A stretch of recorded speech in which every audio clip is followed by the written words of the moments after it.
Rage simmered inside Karen as she stomped onto the crowded subway car, her manicured nails digging into the leather strap as she scanned the seats for an empty one.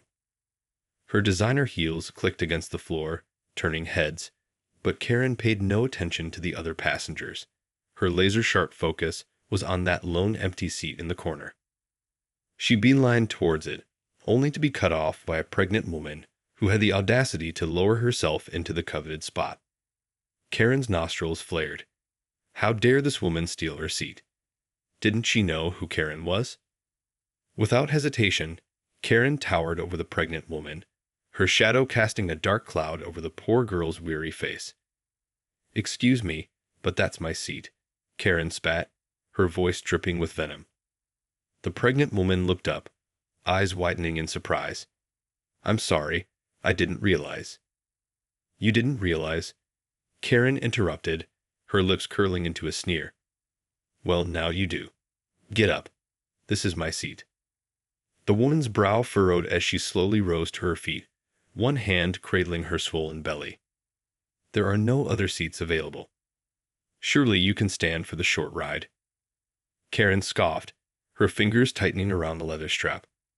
"I don't stand for anything. This is my seat, and I want you out of it. Now." The woman opened her mouth to protest, but a stern voice cut her off. "Is there a problem here?" Both women turned to see a well-dressed man striding towards them, his piercing gaze fixed on Karen. The pregnant woman's eyes widened as she recognized him. Senator Thomas Jameson, one of the most influential politicians in the state. Karen felt a tinge of unease, but she refused to back down. "This woman is sitting in my seat," she declared, her chin held high. The senator's eyebrows shot up. "Your seat?" he asked, his tone dripping with sarcasm. "I wasn't aware the subway had assigned seating." Karen opened her mouth to retort, but the senator raised a hand, silencing her. "Ma'am, this is a public transportation system.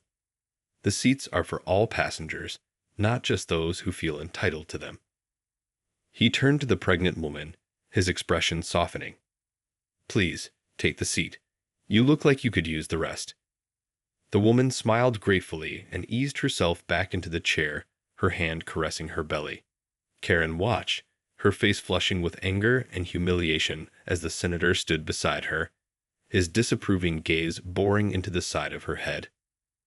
"You should be ashamed of yourself," he said, his voice low and intense. "Bullying a pregnant woman, that's a new low, even for you." Karen's jaw clenched, but before she could respond, the train lurched forward, and she was forced to grab the strap to keep her balance. As the car rumbled through the tunnel, Karen stood there, seething, her nails digging into the leather as she realized that the entire carriage had witnessed her shameful display. The train ride seemed to stretch on for an eternity as Karen stood there, seething with rage. How dare that senator speak to her that way, in front of all these people? Didn't he know who she was? Karen Donovan, the wife of a prominent real estate developer, a pillar of the community. She was used to getting her way, and this was an outrage. As the train pulled into the next station, Karen tightened her grip on the leather strap, her knuckles turning white. She couldn't wait to get off this godforsaken train and put this whole incident behind her. But just as the doors were about to close, a familiar figure came rushing onto the car, panting heavily. "Karen, there you are."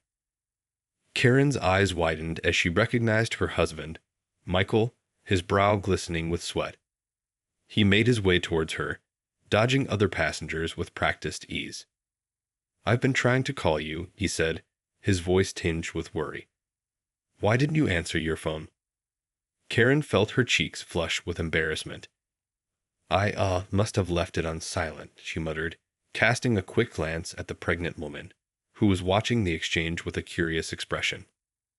Michael followed her gaze and his eyes landed on the senator, who was now sitting next to the pregnant woman, engaged in a quiet conversation. Karen watched as the color drained from his face. "Karen, please tell me you didn't." He trailed off, his voice laced with dread. Karen lifted her chin defiantly. "That woman was sitting in my seat," she hissed, keeping her voice low. I was just asking her to move. In your seat. Michael's eyes widened in disbelief. Karen, this is a public train. There are no assigned seats. But it was empty when I got on. Karen protested, her voice rising slightly. She had no right to take it. Michael shook his head, his expression a mix of exasperation and embarrassment. Karen, you can't just demand that people give up their seats because you want them. That's not how it works. Karen opened her mouth to argue, but before she could, the train came to a screeching halt, and the senator and the pregnant woman rose to their feet, making their way towards the exit.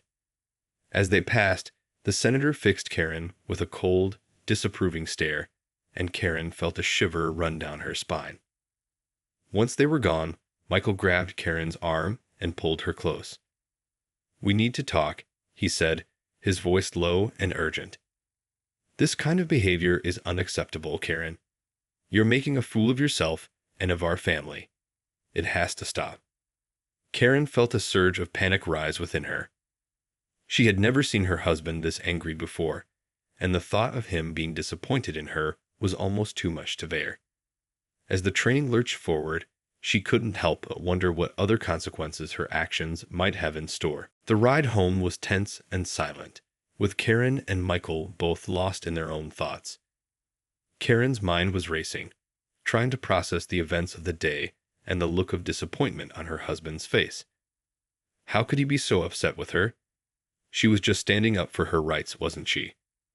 As the train pulled into their station, Michael grabbed Karen's arm and ushered her off the platform, his grip firm but not unkind. We're going to talk about this at home, he said, his voice low and serious. Karen swallowed hard, feeling a knot of anxiety form in the pit of her stomach. She knew her husband well enough to know that he was truly upset, and that was a rare occurrence. She followed him in silence, her stilettos clicking against the pavement as they made their way to their high-rise apartment. Once inside, Michael turned to face Karen, his brow furrowed with concern. All right, Karen, I need you to be honest with me. What happened on that train? Karen fidgeted with the hem of her designer blazer, suddenly feeling self-conscious. I already told you, she muttered. That woman was sitting in my seat, and I asked her to move. Michael sighed, running a hand through his hair. Karen, you know that's not how it works on public transportation. There are no assigned seats. You can't just demand that someone give up their seat because you want it. But it was empty when I got on. Karen protested, her voice rising. I shouldn't have to stand just because some entitled woman decided to plop herself down.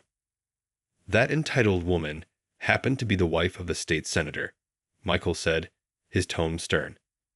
Do you have any idea how much trouble you could have caused with your behavior?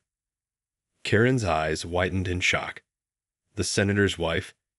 Oh my God, I had no idea. Her voice trailed off as the realization sank in. No wonder the senator had been so furious with her. Michael shook his head, his expression grim. That's exactly the problem, Karen. You don't think about the consequences of your actions. You just bulldoze your way through life, expecting everyone to cater to your whims. Karen felt her face flush with shame. She knew her husband was right, but the thought of admitting it was almost too much to bear. I'm sorry, she mumbled, her gaze fixed on the floor. Michael stepped closer, placing a hand on her shoulder. Look, I know you're used to getting your way, but that kind of behavior isn't acceptable, especially in public.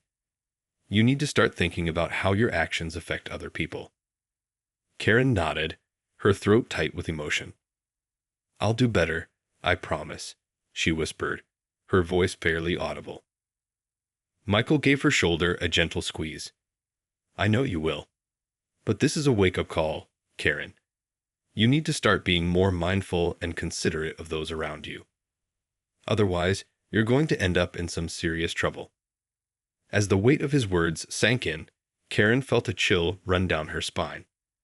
She knew her husband was right, and the thought of facing the consequences of her actions was enough to make her stomach churn. But deep down, she knew that this was a turning point, a chance to change, to become a better version of herself. And for the first time in a long time, she was determined to try. Over the next few days, Karen found herself walking on eggshells, hyper aware of her every move and interaction. The incident on the train has shaken her, and she was determined to prove to her husband and herself that she could change. When she went out, she made a conscious effort to be more considerate of others, holding doors open for strangers and offering her seat to the elderly or those who looked in need. At first, it felt awkward and forced, but as the days passed, Karen began to notice a subtle shift in her mindset. She found herself genuinely enjoying the small acts of kindness, savoring the grateful smiles and nods of appreciation from those around her. It was a far cry from the entitled, demanding behavior that had become her default setting, and the realization filled her with a sense of pride and purpose. But just as Karen was starting to feel a glimmer of hope, a new challenge presented itself: an invitation to a high-profile charity gala hosted by her husband's business partner. "This is the perfect opportunity for you to show everyone that you've changed," Michael said, his voice laced with cautious optimism. "Just promise me you'll be on your best behavior." Karen nodded, her heart pounding with a mixture of nervousness and determination. "I promised," she said, her voice steady and resolute. As the night of the gala arrived, Karen took extra care with her appearance, selecting a stunning designer gown and accessorizing it with glittering diamonds.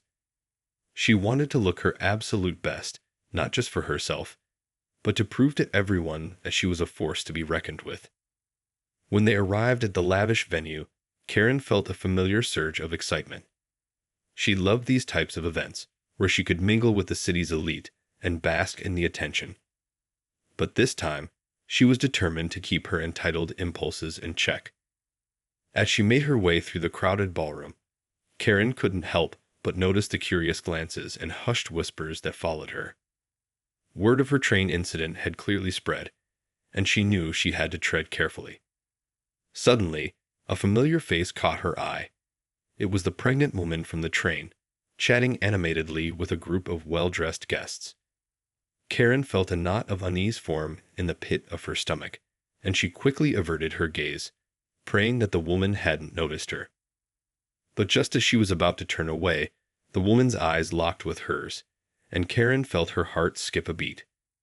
To her surprise, the woman offered her a warm smile and a nod of recognition. Karen hesitated for a moment, unsure of how to respond, but before she could, the woman's husband, the state senator, approached, placing a protective hand on his wife's shoulder. Karen felt the color drain from her face as the senator fixed her with a stern, unwavering gaze. She opened her mouth to speak, but the words caught in her throat, and she found herself frozen in place, the weight of her past actions suddenly bearing down on her like a ton of bricks. As the senator's piercing gaze bore into her, Karen felt her heart racing in her chest. She knew she had to say something, to try and make amends, but the words seemed to get stuck in her throat. Thankfully, before the awkward silence could stretch on any longer, the senator's wife spoke up, her voice warm and surprisingly genuine. "Mrs. Donovan, it's so good to see you here," she said, extending her hand. "I'm so glad we had the chance to speak again." Karen blinked in surprise, her hand automatically reaching out to shake the woman's. "But, yes, it's a pleasure," she stammered, her usual confidence nowhere to be found. The senator's wife smiled kindly. "I wanted to apologize for the misunderstanding on the train the other day.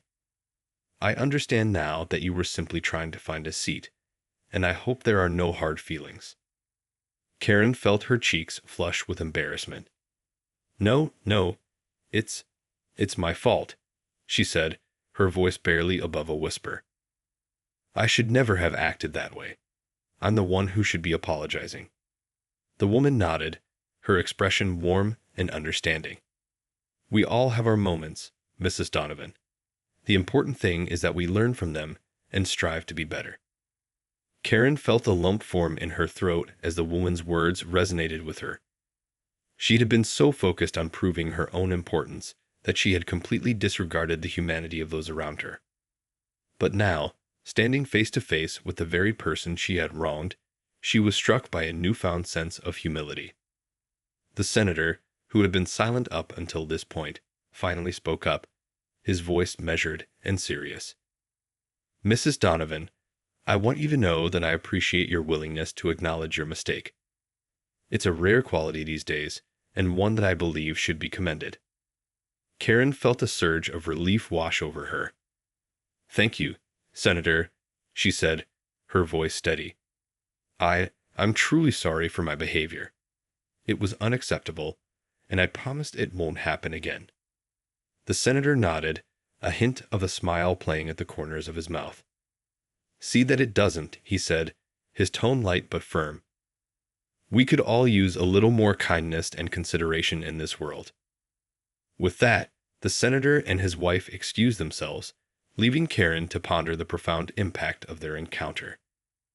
As she watched them walk away, she couldn't help but feel a sense of gratitude, not just for their forgiveness, but for the realization that her entitled behavior had been holding her back all this time. As she made her way through the rest of the gala, Karen found herself engaging in genuine conversations, listening intently to the concerns and experiences of those around her.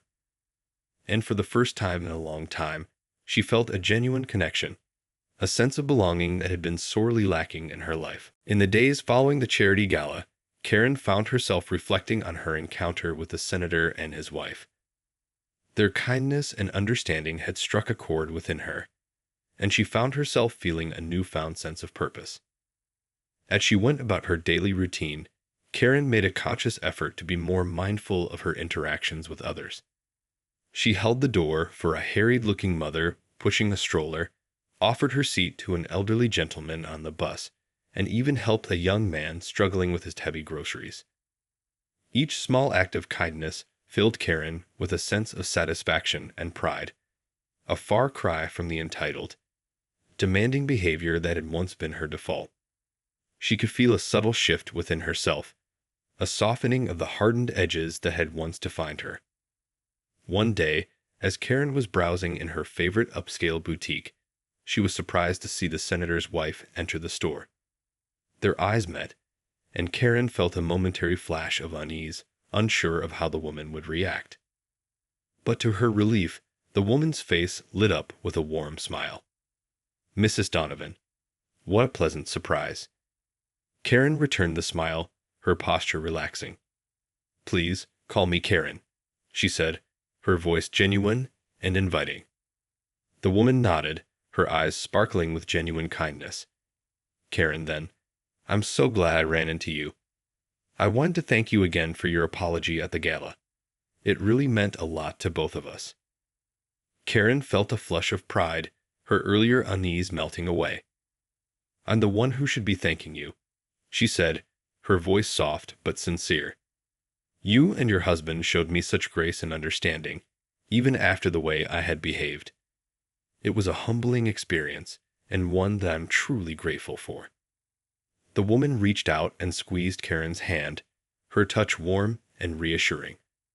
"We all make mistakes, Karen. The important thing is that we learn from them and strive to be better." She paused, her expression thoughtful. "And you know, I couldn't help but notice the difference in you since the gala.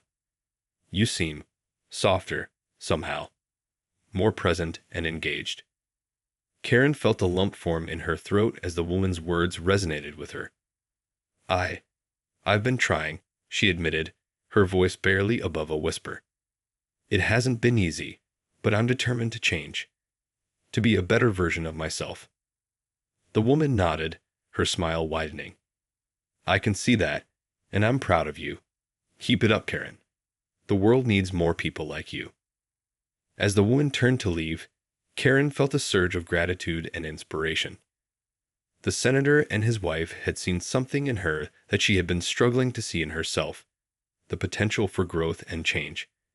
And with their encouragement, she was determined to prove them right. Over the next few weeks, Karen found herself on a journey of self-discovery as she continued to challenge her own preconceptions and biases.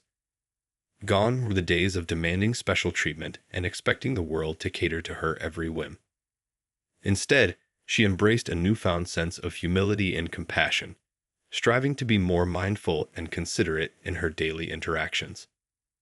One afternoon, as Karen was walking through the park near her apartment, she came across a young woman sitting on a bench, her head buried in her hands.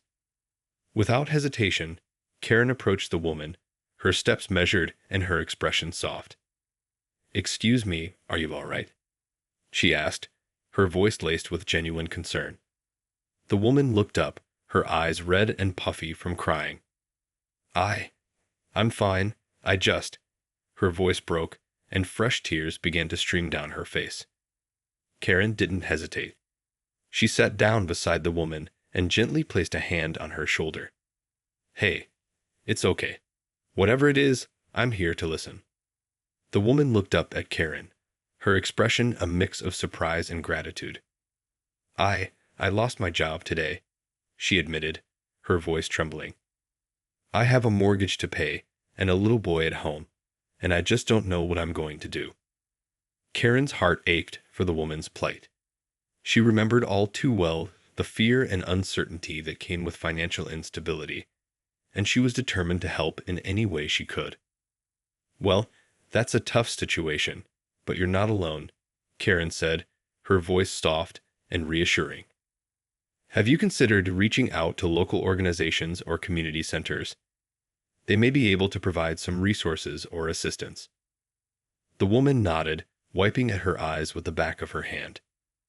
"I've tried, but everything seems so overwhelming right now. I just feel so lost." Karen squeezed the woman's shoulder, her expression kind. "I know it's not easy, but you can't give up. There are people out there who want to help. You just have to reach out and ask." The woman managed a watery smile. "Thank you, that really means a lot." As Karen walked away, she couldn't help but feel a sense of pride and purpose. This was the kind of connection she had been craving all along, a genuine, human-to-human interaction where she could offer support and make a real difference in someone's life.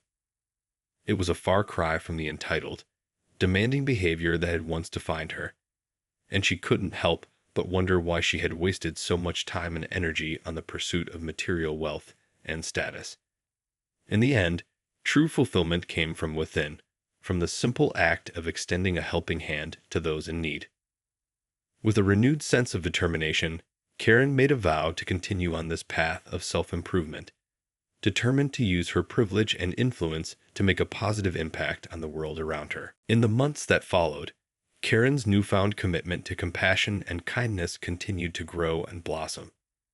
She found herself actively seeking out opportunities to help others, whether it was volunteering at a local food bank, donating to a women's shelter, or simply offering a listening ear to those in need. Her husband, Michael, had been skeptical at first, worried that his wife's transformation was merely a temporary phase. But as he witnessed the genuine joy and fulfillment that radiated from Karen, he couldn't help but feel a sense of pride and admiration. "I'm so proud of you, Karen," he said one evening as they sat together on the balcony, watching the sunset. "This change in you, it's remarkable." Karen smiled, reaching over to give his hand a gentle squeeze. "It's all thanks to you, and to that encounter with the senator and his wife. They showed me that there's more to life than just chasing status and material wealth." Michael nodded, his expression thoughtful. "I always knew there was more to you than that," he said, his voice soft. "I'm just glad you were able to see it too." As the days passed, Karen's reputation as a compassionate and generous member of the community began to spread. She was invited to serve on the board of several local charities, and even received a commendation from the city mayor for her volunteer work. But the true reward, Karen found, was in the connections she was building with the people around her. She relished the opportunity to listen to their stories, to lend a helping hand, and to witness the profound impact that even the smallest acts of kindness could have. One day, as Karen was walking through the park, she caught sight of a familiar face, the senator's wife, strolling with her husband and their young son. Without hesitation, Karen approached them, a warm smile on her face. "Senator, Mrs. Jameson," she greeted, her voice full of genuine warmth. "It's so good to see you both." The senator and his wife returned her smile, their expressions open and welcoming. "Karen, how wonderful to run into you," the senator's wife said, reaching out to give Karen's hand a gentle squeeze. "I wanted to thank you both, again, for your kindness and understanding that day on the train," Karen said, her voice soft but sincere. "It really was a turning point for me, and I'm forever grateful." The senator nodded, his expression reflecting a quiet pride. "We always knew you had it in you, Karen. It's wonderful to see you embracing your true potential." As the four of them chatted, Karen couldn't help but feel a sense of deep fulfillment. She had come so far, and she knew that her journey was far from over. But with the support and encouragement of those around her, she was more determined than ever to continue on this path of self-discovery and positive impact. With a heart full of gratitude and a renewed sense of purpose, Karen bid the senator and his family farewell, knowing that her life would never be the same.